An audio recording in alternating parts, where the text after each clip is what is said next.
Good afternoon. In today's class, we will be completing the topic routing protocols. In the previous class, we have seen distance vector routing, and along with that, we have seen some information about routing information protocol. Then in the last class, we have seen link state routing, and along with link state routing, we will be seeing today OSPF, that is OSPF protocol is based on link state routing. And then finally, we will be seeing path vector routing and border gateway protocol today. So first and foremost, we know that distance vector algorithm uses Bellman-Ford algorithm for finding the path. Link state routing uses Dijkstra's algorithm. And with respect to these, we have seen these two, and we will be comparing these two once we complete OSPF today. So let's begin with OSPF, which is Open Shortest Path First Protocol. And both of these, routing information protocol and Open Shortest Path First protocol, belongs to intra-domain routing protocol. What do you mean by intra-domain routing protocol? Intra-domain basically means that the routing protocols are used inside the autonomous system. Now, what is an autonomous system? Autonomous system is a group of networks and routers under the authority of a single administration. We have seen the definition of an autonomous system in the previous class itself. And inside the autonomous system, we use intra-domain routing. And in between the different autonomous systems, so between different autonomous systems, we use inter-domain routing. Okay, so now we will be seeing open shortest path first, and then we will conclude unit 3 today by explaining the path vector and the border gateway protocol. So OSPF, as I said, is the open shortest path first, which is an intra-domain routing protocol. Intra-domain routing, and it uses link state routing protocol that is used to find the best path between the source and the destination. And what is the algorithm we are using? We are using Dijkstra's algorithm, which is single source shortest path first. And it uses a link state routing algorithm and falls into the group of interior gateway protocols also. So the OSPF protocols is falling in the group of interior gateway protocol. That is, it is used within the autonomous system. So within the autonomous system, we use the interior gateway protocol. Now, RIP, that is your RIP, routing information protocol, used hop count as the metric. RIP used the hop count as the metric, while in the case of OSPF, we use cost as the metric. OSPF was developed by Internet Engineering Task Force as one of the interior gateway protocol, as I have already mentioned, and the protocol which aims at moving the packet within a large autonomous system or routing domain. Now, to handle routing efficiently and in a timely manner, OSPF divides an autonomous system into areas. So if you look into the diagram over here, the autonomous systems in the case of OSPF is divided into different areas. We have area 1, area 2, and area 0. So inside this area basically is a collection of networks, hosts, and routers all contained within an autonomous system. So inside the area, we have different networks and routers and hosts within the autonomous system. And autonomous system can be divided into many different areas. All networks inside an area must be connected. Now, routers inside an area flood the area with routing information. So we have already seen in the previous class about the link state routing. The link state packets, LSPs, are flooded. So in this case, we know that routers inside the area flood the network with the link state packets. At the border of an area, special routers are maintained, which is known as area border routers. So these, at the border of two areas, we have special routers, which are area border routers, which summarize the information about the area and send it to other areas. So the information about area 1 is summarized at the area border router and it is sent to area 0. Similarly, we have another area border router here, which summarizes the information about area 2 and it sends to area 0. And similarly, in this way, area 0 will also pass the information to this area border router, which will again be shared with area 1. Among the areas inside an autonomous system is a special area called backbone.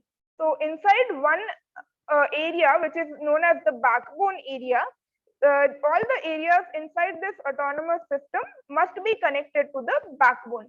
So basically, among all these areas, suppose if you have 3 areas over here, one area will be known as the backbone area, and all the different areas should be connected to this backbone area.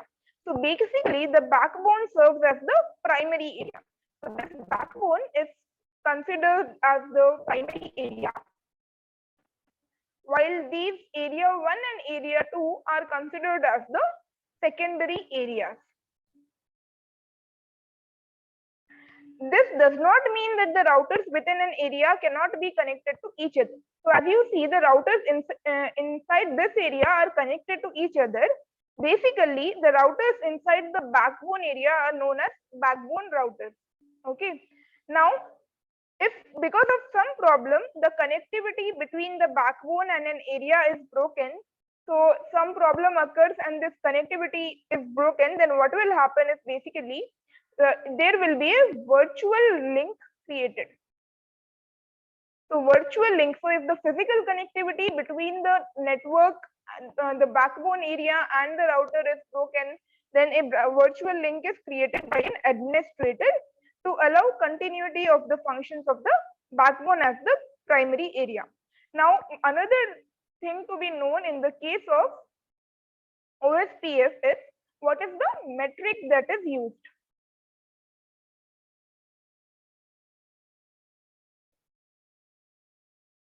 What is the metric which is used?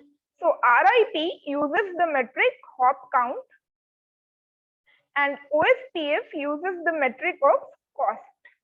Now, what does this cost mean?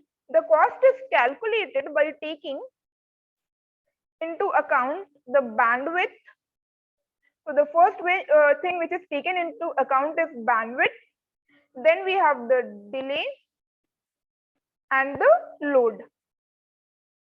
OSPF was developed so that the shortest path through network was calculated based on the cost.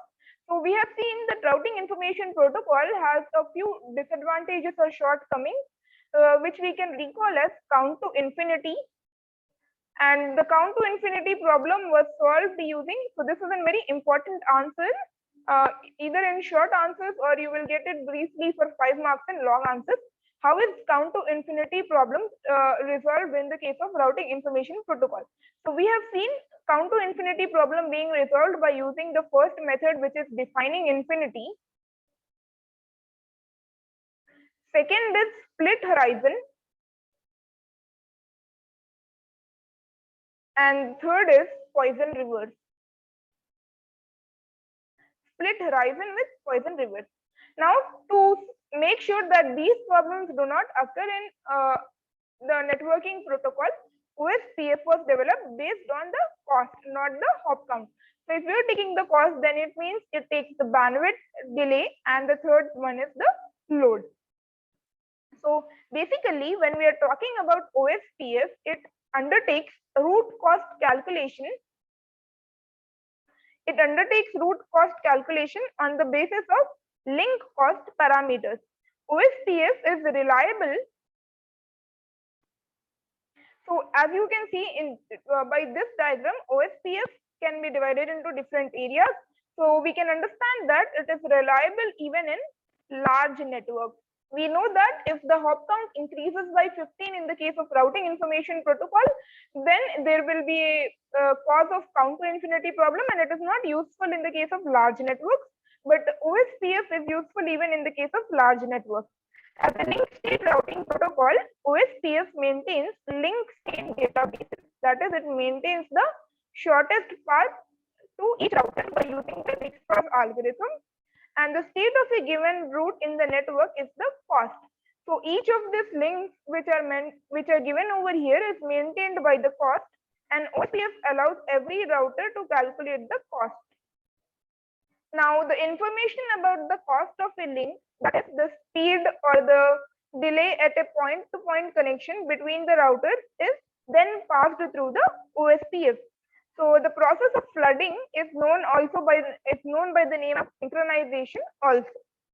Now, another thing is the metric, as I said, is cost, and the metric is based on the minimum delay, maximum throughput, and so on. Now, apart from this, another important point to be noted in the case of OSPF is, in OSPF terminology, a connection is called a link. So, connection between the different routers and the network is referred to as link. So, the link in the case of OSPF is basically a connection, and there are 4 types of links that have been defined. So, the first is the point-to-point link. Then we have the transient link, stub link, and the virtual link. Now we will see each of them in detail. So first and foremost is the point-to-point link. A point-to-point link connects 2 routers without any host or router in between. So directly, if 2 routers are connected to each other, then that is a point-to-point link or point-to-point network or connection. So purpose of this link is just to connect the 2 routers. So this is the example that has been represented, and we can consider the case of 2 telephones connected by a physical link. That is what you can take as an example. So the metrics which are usually the same, that is in each direction. So suppose if the distance or the cost over here in the case of router is 4, then in this case also the metric will be given as 4 only. The next is the transient link. So basically, a transient link is when several routers are attached in a network, they are known as a transient link. The transient link has 2 different implementations. First is the unrealistic topology. So these are the 2 types actually. So the first is the unrealistic topology, and the second one is the realistic topology. Now, what do you mean by unrealistic topology? When all the routers are connected to each other, it is known as a unrealistic topology. So this is similar to the graph, which is the complete graph. So if you remember complete graph, all the nodes in a complete graph are connected to each other. So same way in the case of unrealistic topology, all the routers are connected to each other. So what will happen is here, if we have 4 totally we have 5 routers, then we need to send total 20 advertisements or 20 hello messages or hello packets, so which becomes unrealistic. So for that reason, we have this realistic topology. What is the realistic topology? Basically, when some designated router exists, so there is one designated router in the network, then that is known as a realistic topology. The designator, so this bigger router is the designated router, and it is the router to which all the other routers are connected. All the packets sent by the routers will pass. So suppose A wants to send a packet to E, then that packet will pass through the designated router definitely. So that is the case of realistic topology. Now we have the next one, which is the stub link. So a stub link is basically, it is a network that is connected to the single router. So if there is a network, so you can see the network over here is the Ethernet, and if it is connected to this router A, then the link which connects the Ethernet and the router is known as the stub link. So what happens is data enters to the network through this router. So suppose if any outside network wants to send information to the Ethernet, then it needs to enter the Ethernet to the router A, and even the data which leaves this network or the Ethernet will need to leave through the router A. There is no other way out or in through the network apart from this router A. So this is the representation. So suppose if this is our designated router, then we have this router A through which the data enters and leaves. Now we have the graphical representation of the autonomous system. So as you can see, the autonomous system can be represented graphically. This diagram shows a small autonomous system with 7 networks and 6 routers. So we have over here 7 networks, N1, N2, N3, N4, N5, and then we have 6 routers over here, A, B, C, D, E, F. Now, why are we calling this as 7 networks? Because we are using the different point-to-point networks also. Okay, so 2 of the networks are point-to-point networks. So that is why we are calling them as 7 networks. So we use symbols such as N1 and N2 for the transient and stub networks. And there is no need to assign an identity to a point-to-point network. So basically, we are not assigning an identity to point-to-point network. Now we have used the square nodes. So as you can see over here, N1, N2, then we have N3, N4, and N5. So the first network we have over here, N1, it is connected to the routers A, B, and C. And N2 is connected to only router C. N3 is connected to D and E, N4 is connected to E, and N5 is connected to the router F.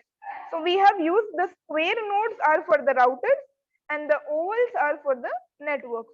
So however, in the case of OSPF, the nodes, that is the networks and the routers, both are considered as nodes. And we can also see that we have 3 stub networks. Now, what do you mean by stub networks? As I've already mentioned, stub networks are basically the link between the router and the network through which, so C, as you can see, is a stub network. That is, if any information wants to pass to N2, then it needs to pass through C. Similarly, in the case of N4 and in the case of N5, you can see N3 has different D, F, and E. But N4 and N5, the information needs to pass through E and F only. So this is the graphical representation of OSPF. Now we will proceed with the next and the last routing, which is the path vector routing. So we know that distance. So before studying the path vector routing, we will just summarize what we have seen with distance vector routing and the link state routing. So with respect to distance vector and link state routing, we know that both of them are intra-domain.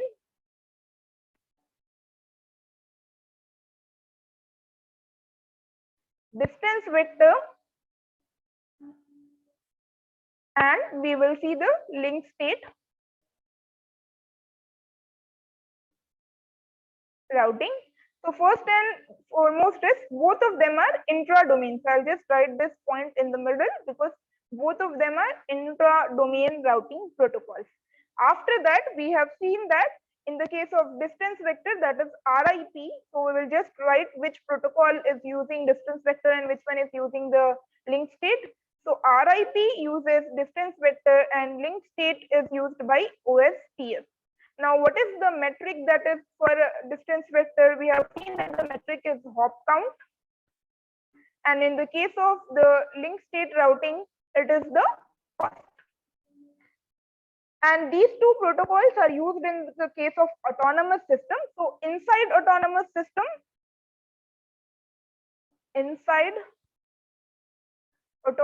system, we use these two protocols. So both distance vector and link state is used inside autonomous system, while the path vector, now which we will see later, is between the autonomous system.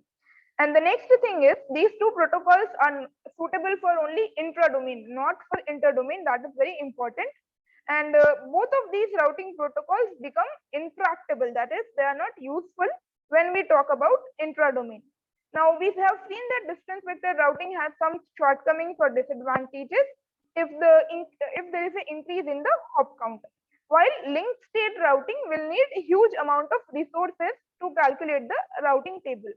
Also, so for routing table, it needs huge resources. Resources required. Let's just write that. And then we also know that flooding can be considered as a disadvantage. If you suppose have more than 5 or 6 routers, then you will have a lot of flooding. Each router is sending its own data. Then if you have 100 routers, then you will get 100 link state packets, and then they will keep on increasing incrementally. So what will happen is there is a problem or traffic of flooding, traffic because of flooding will occur.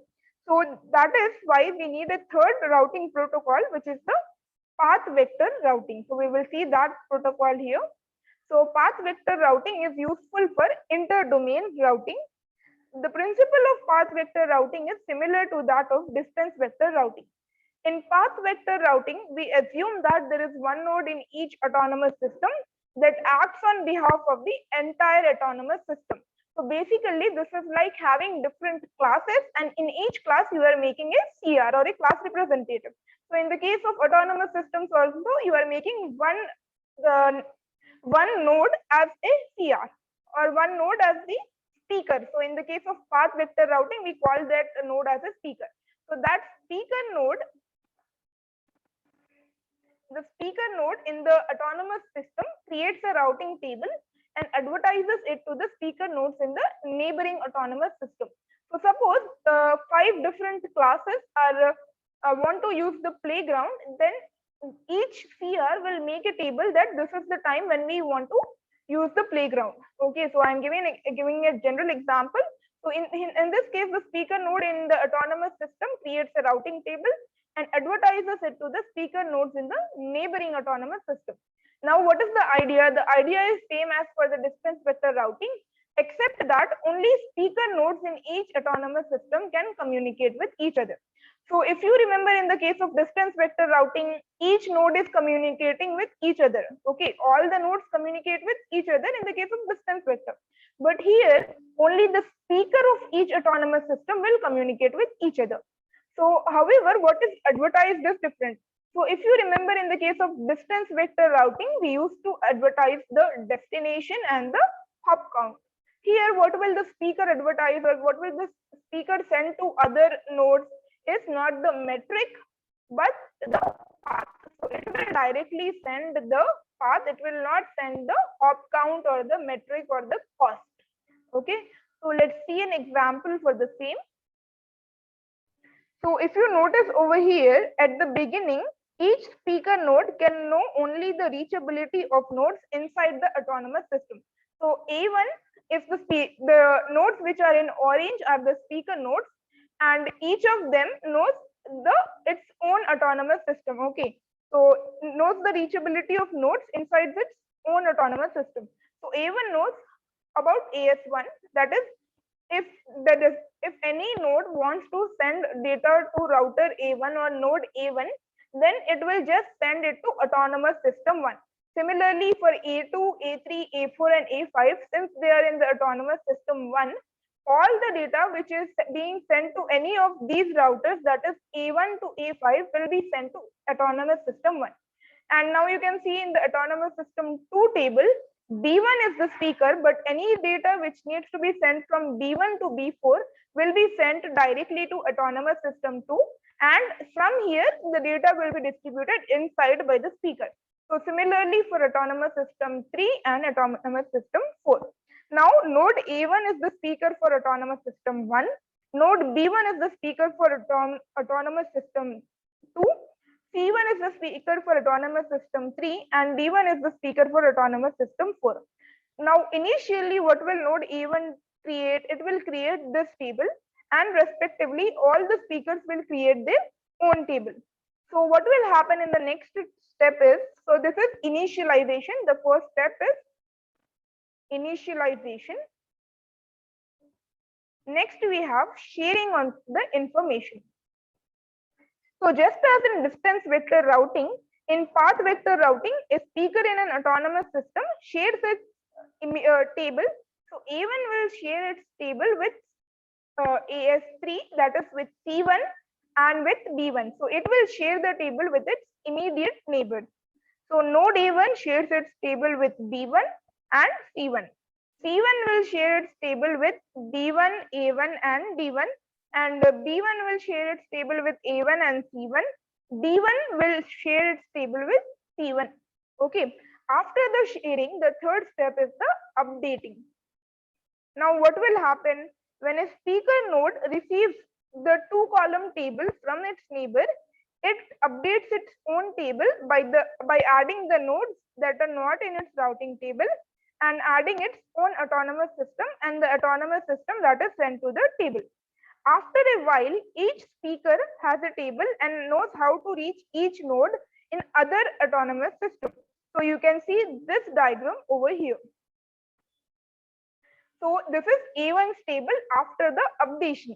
So what is the table here? A1 to A5, it knows that it has to reach autonomous system 1. What about B1 to B4? After crossing AS1, that is autonomous system 1, it has to reach AS2. So suppose A1 has to reach B3. Then what it will do? It will go through A1 and A1 will pass the information, that is autonomous system 1 will pass the information to autonomous system 2. So the same thing is given over here. Now if you notice, A1 and D1 are not neighbors. So how will the information go? Either it can pass through AS1, then AS3, then AS4. So you can notice the same thing over here. AS1. So in this case, what is happening is it is taking this path AS1, then AS2, then AS4 in the case of D1 to D4. So after reaching AS1, AS2 and AS4. So same way we will create the tables for each one of them. Now we will see the last protocol which is dependent on this path vector routing, which is the border gateway protocol. Border gateway protocol is an inter-domain routing protocol which is using path vector routing. So it first appeared in 1989 and has 4 versions. So basically we have used 4 versions, and the border gateway protocol has 2 types of sessions. One is the external border gateway protocol, which is eBGP, and the other is the internal border gateway session. The eBGP session is used to exchange information between 2 speaker nodes belonging to 2 different autonomous systems. We will just see the example in the next slide. And the internal border gateway protocol session, on the other hand, is used to exchange routing information between 2 routers inside the autonomous system. So here, if you notice, the eBGP session is this one, the thick line between A1 and B1, and the interior border gateway protocol is the dotted lines between inside the autonomous system. So as I said, external is for between the autonomous system, and internal is between internal border gateway session is the dotted line which is inside the autonomous system itself. So with this figure, we will conclude unit 3. And so unit 3, we will just have a revision what are the topics we have seen, because it was before the internals and after internals. So, and unit 3 is the biggest unit of your syllabus, and there are a lot of important questions in unit 3. So we'll just revise the topics what we have seen once again. So unit 3, if you remember, we have started with the functionalities of network layer, or the services provided by network layer. So the first and foremost thing we have seen is the switching techniques. Switching is a concept used in network layer. So we have seen 2 different switching techniques, which are circuit switching and packet switching. Then we have seen the logical addressing, which is a very, very important answer. Even this, the difference between switching, circuit and packet is already been given in the internal, and it is an important answer. The IPv4 header format and IPv6 header formats are again important, the logical addressing. Then we have seen the concepts of internetworking, which is tunneling, fragmentation, how a packet is divided into fragments. Then congestion control techniques. There are 2 algorithms over here, leaky bucket and token bucket. Then with respect to internet control protocols, we have seen address resolution protocol, reverse address resolution protocol, and BOOTP and DHCP, the dynamic host configuration protocol and boot protocol. After that, the routing algorithms, which are forwarding and unicast routing, delivery and forwarding are important in SAQ, that is short answers. And unicast routing protocol and gateway protocols we have seen with respect to the inter-domain and intra-domain routing protocols. So with this, we will conclude Unit 3 and we will start Unit 4, which will be based on the next layer, which is the transport layer. Thank you.